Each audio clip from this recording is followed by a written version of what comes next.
guys, so I am back. I've been waiting to do this video because I get so many requests, well not requests really, but so many people asking questions about this. So I decided, let me just go ahead and put it in a video format so that way it can help you guys and you can always refer back to it.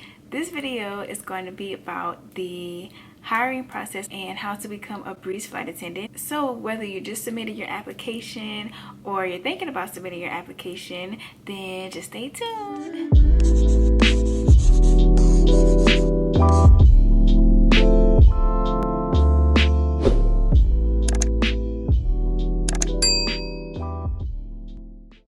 My name is Kay. I am a flight attendant and a traveler, and if it's your first time seeing my face, I need you to go ahead and subscribe down below so that way you can stay updated on my journey.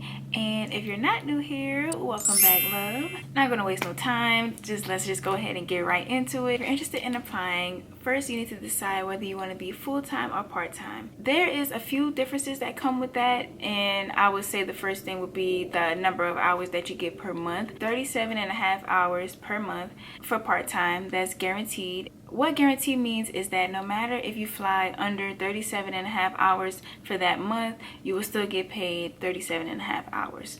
And for full-time, the monthly guarantee is 70 hours. So if you're full-time and you fly less than 70 hours per month, you will still get paid for 70 hours. For part-time, you don't have as many reserve days on your schedule as someone that's full-time.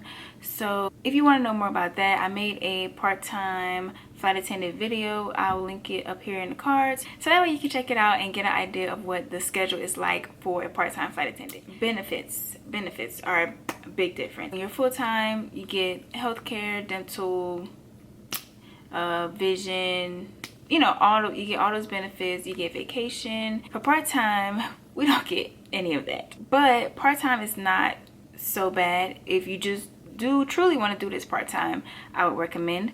If you have a second stream of income, I would recommend. If you don't want to fly too much but you really like being a flight attendant, I would recommend. That is the first thing. Decide if you want to be full-time or part-time, and then you apply. I have a link in the description if you're interested in applying. I don't believe we're hiring for part-time right now, but that can always change, so I would just check back if you are interested. You also need to decide what base that you would like to be based at. Once you go to the hiring link, it will tell you the bases that we're hiring for. I would get your resume together. I've had a few people that email me their resumes and I didn't even know that I was getting resume emails. But hey, feel free. If you want to email me your resume, I can look over it. I'm not an expert or anything, but I don't mind helping out. So let's backtrack. First, decide if you want to be part-time or full-time. Then I will go ahead and decide what base I want to be at. And you can be open to any base. There is an option to apply to that, and then they will just assign you to where the company's needs to be met.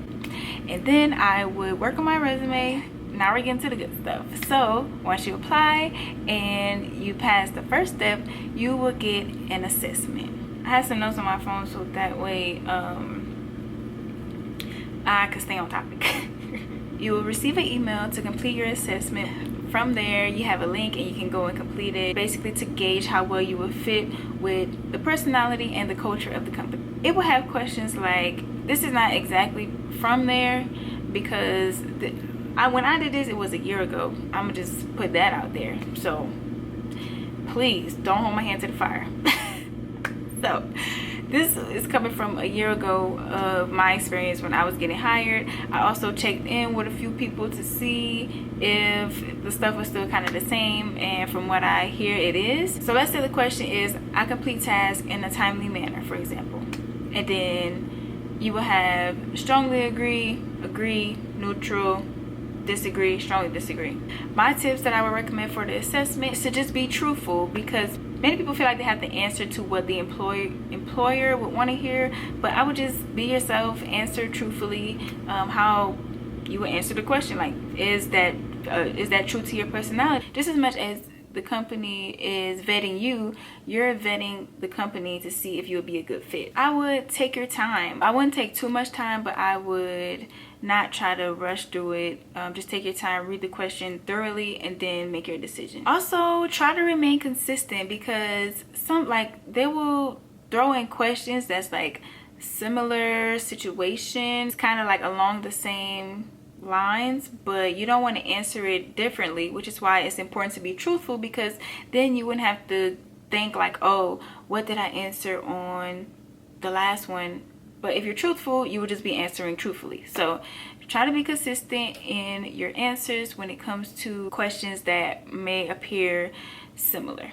Also, I would say just trust your gut, trust your opinion, and don't be afraid to select strongly agree, strongly disagree, out of fear that you taking a stand, such a strong stand for one of the questions might turn the employer off. That's not always the case, so just be true to yourself. If you do feel strongly about that, then I would just answer strongly. If you don't, then you don't. Like, I enjoy being a leader.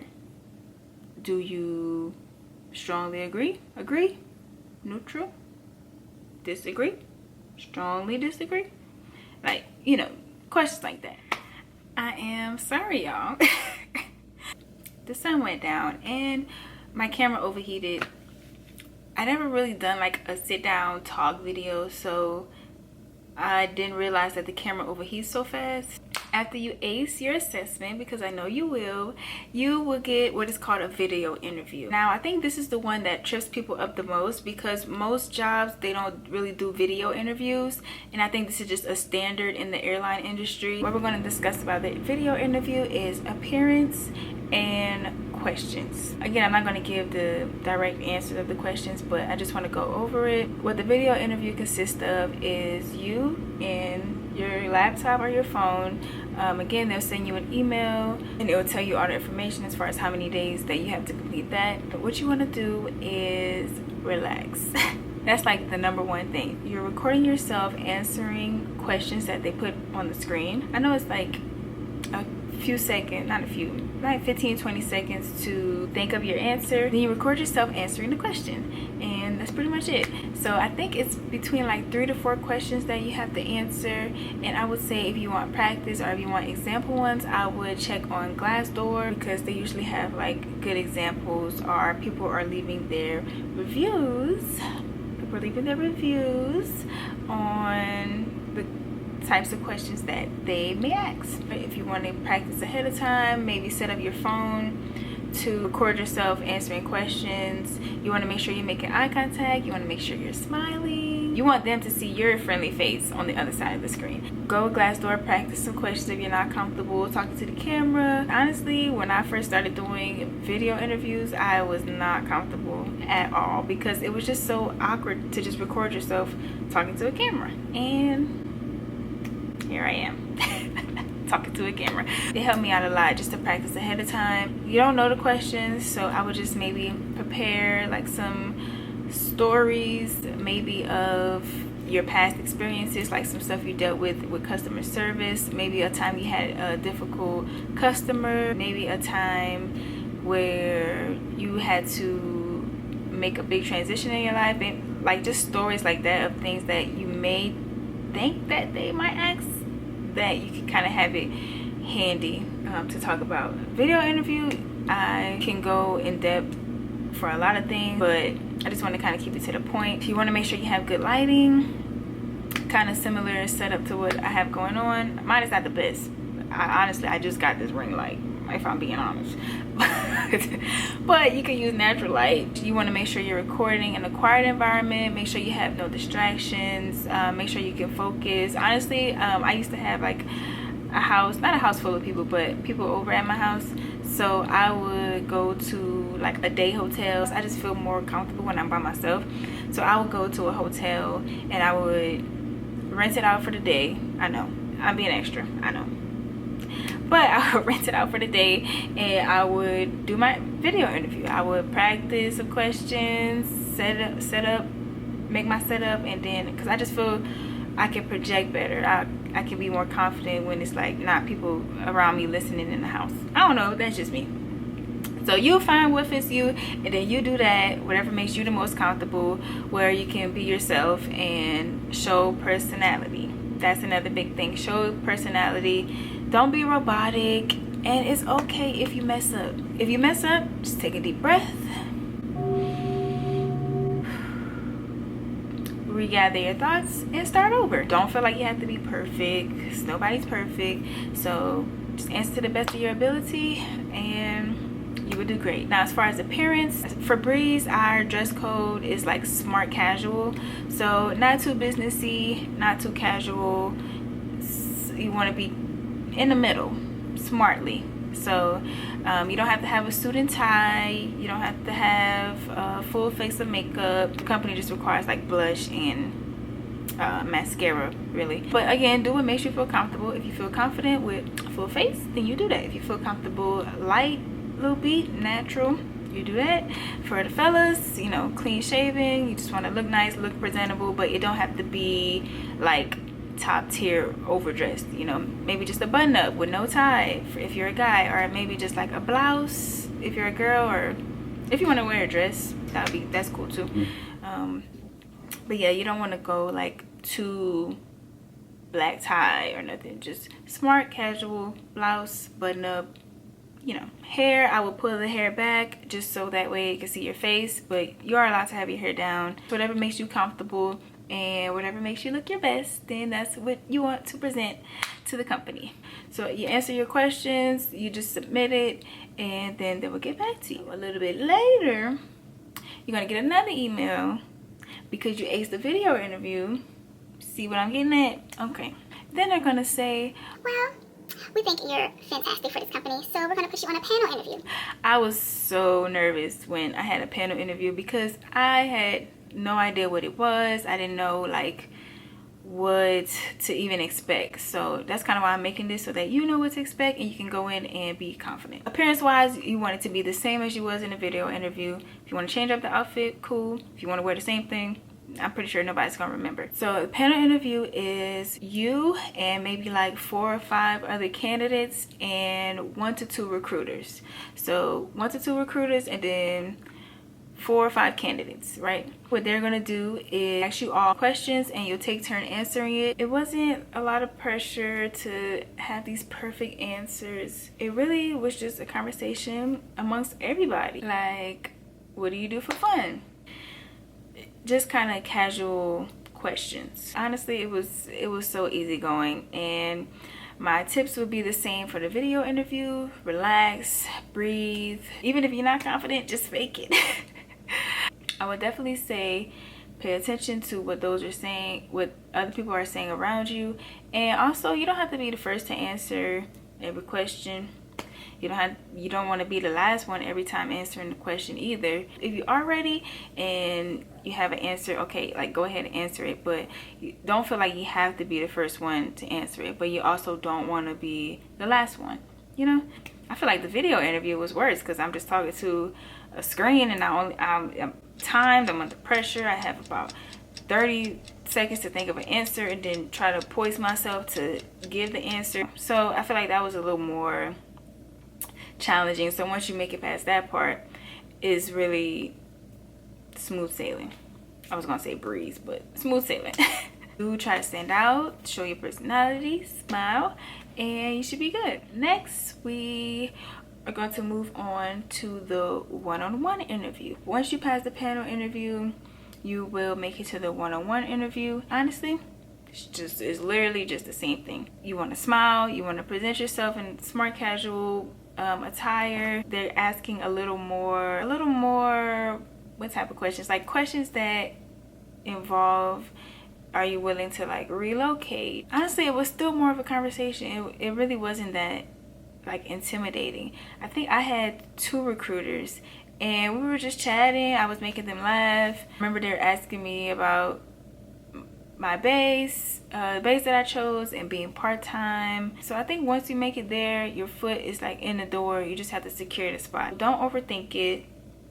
It gets easier as the process progresses. So for the panel interview and for the one-on-one interview, they will send you an email and they will ask for your availability.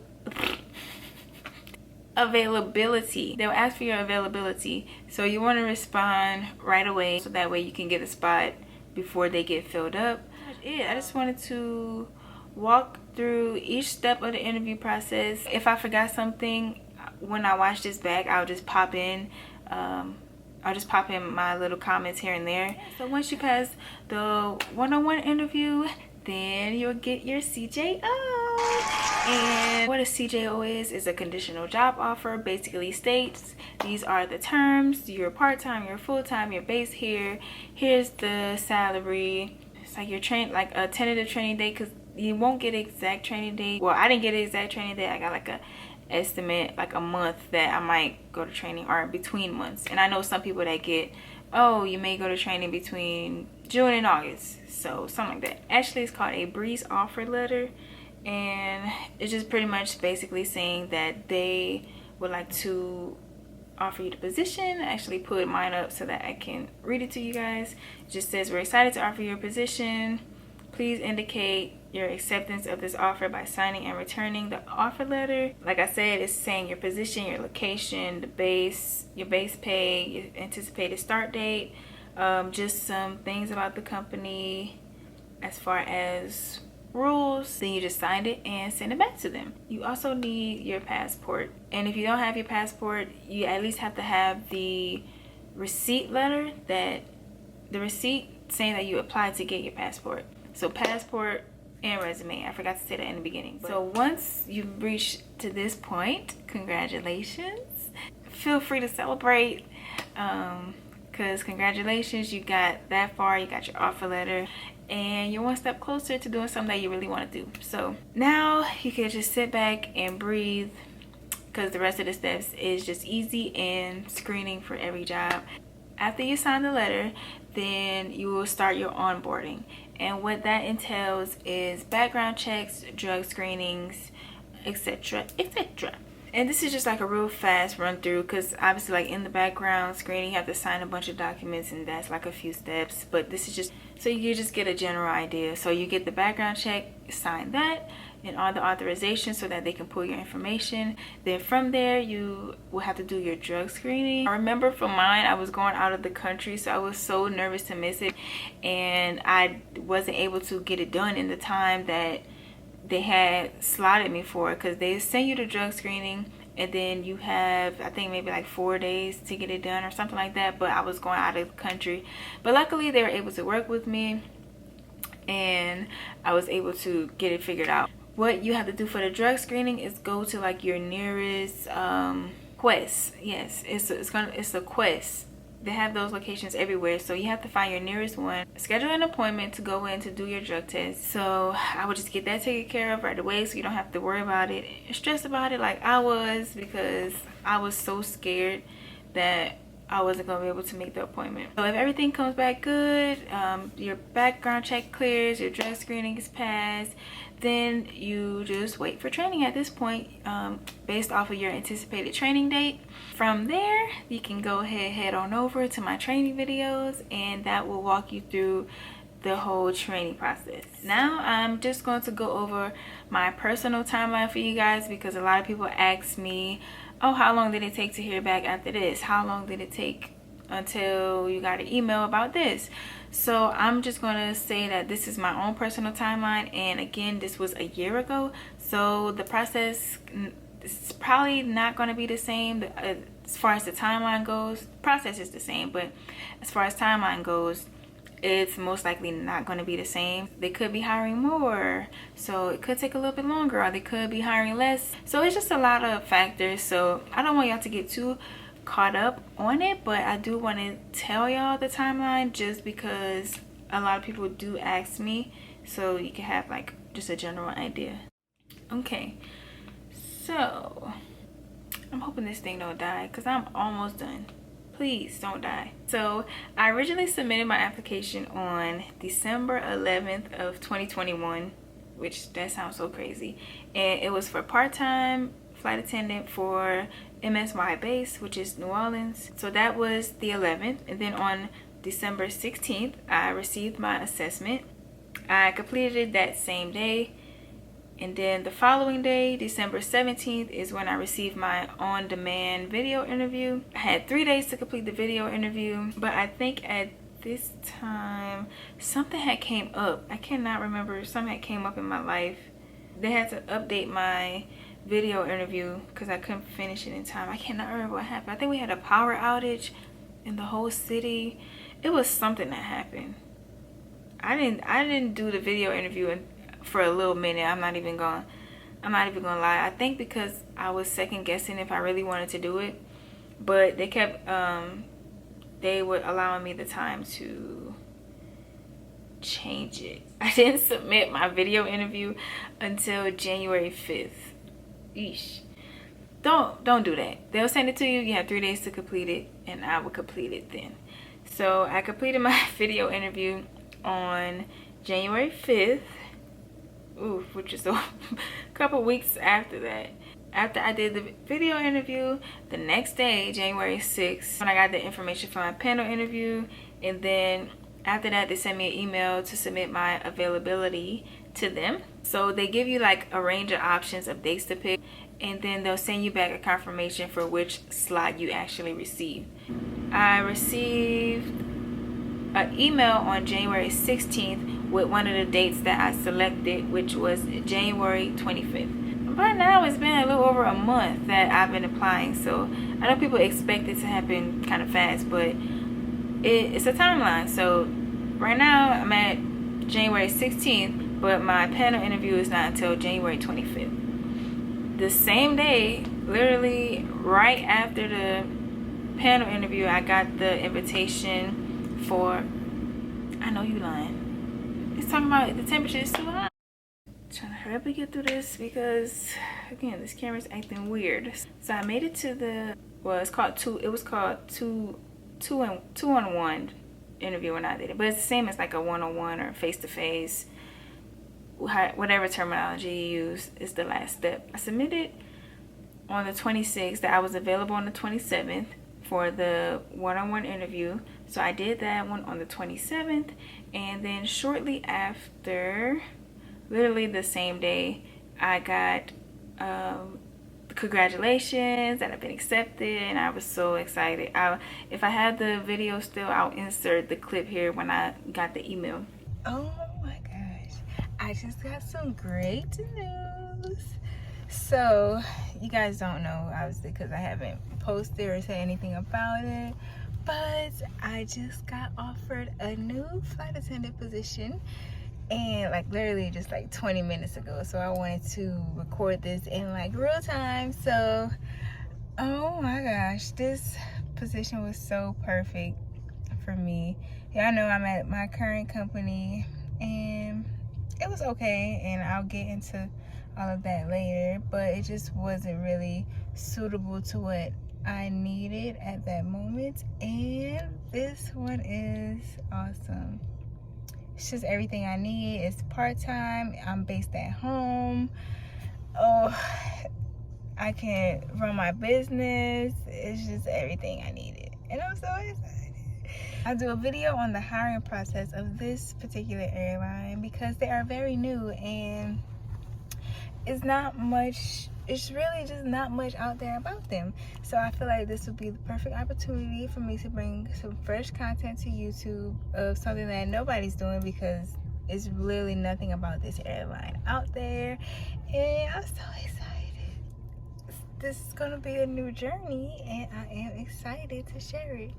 So I don't know, I don't know where this is gonna be in a video, but I just wanted to record it.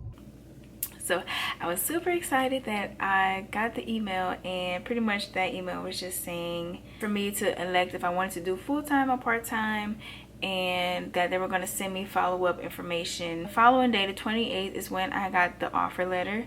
So I signed that and submitted it. On February 1st, I received the background authorization. So a couple days later, I received the documents to sign to authorize them to do my background check. So I signed that. So then on February 2nd is when I got the email to do my drug screening. I got it on the 2nd, right? And the following day, I was going to Belize. I remember I sent the email. So I really couldn't do it. It's not like I was trying to get out of it. I couldn't do it. I even tried to schedule an appointment at the layover destination, but they didn't even have any availability. That word be tripping me up. and it said once it expires they'll extend it one more time, and then that will be the final time. So basically what I did, I just let it expire, and then once it got to the expiration, they just allotted me another 2 or 3 days. So when I came back, I was able to get it done. Now I don't know if this is the same. This is just what happened to me, because I literally had the flight information and everything confirmed, so they could see like I wasn't trying to get out of it. It's just the timing. That's just how the timing fell. Okay, so then on the 7th is when they sent me the new drug screening, and I had until the 9th to do that one. So I just got it done as soon as I came back from Belize. From there, they were saying your training date. So I finished my drug screen February 9th, and my training date started February 20th. As the date gets closer to training, they'll send you your pre-training packet. Just information will come up through email as they need it. That was pretty much it, y'all. I hope this helped you out, because a lot of people want to know those little minute details. That was my timeline.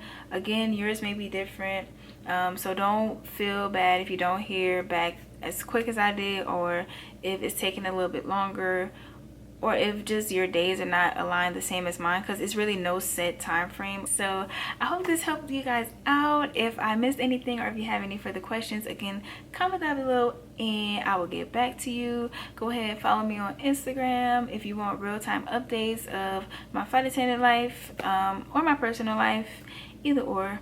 If you have any ideas, or if you have any other questions or videos that I should make, just let me know. I know someone asked about doing my pay, so that's a video that's coming up, so be on the lookout for that.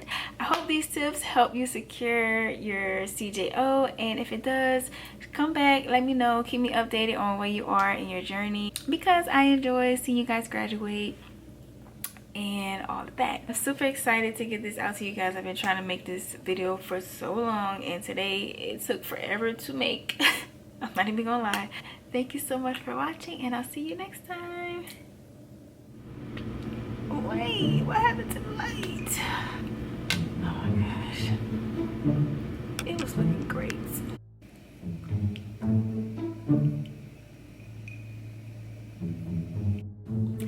First things first, if you're interested in applying, you have to I have on my little Bree shirt for you guys. So okay. The video interview, the panel interview, the one-on-one, wait, okay. Starting with the application process, the I keep messing up. As much as the company wants you, you want to, what am I trying to say? Battery died. There's just a lot going on right now, so I'll probably just do this tomorrow, honestly. It's 10 o'clock. It died again. That is done. Social battery depleted. That is a wrap. My throat is so dry.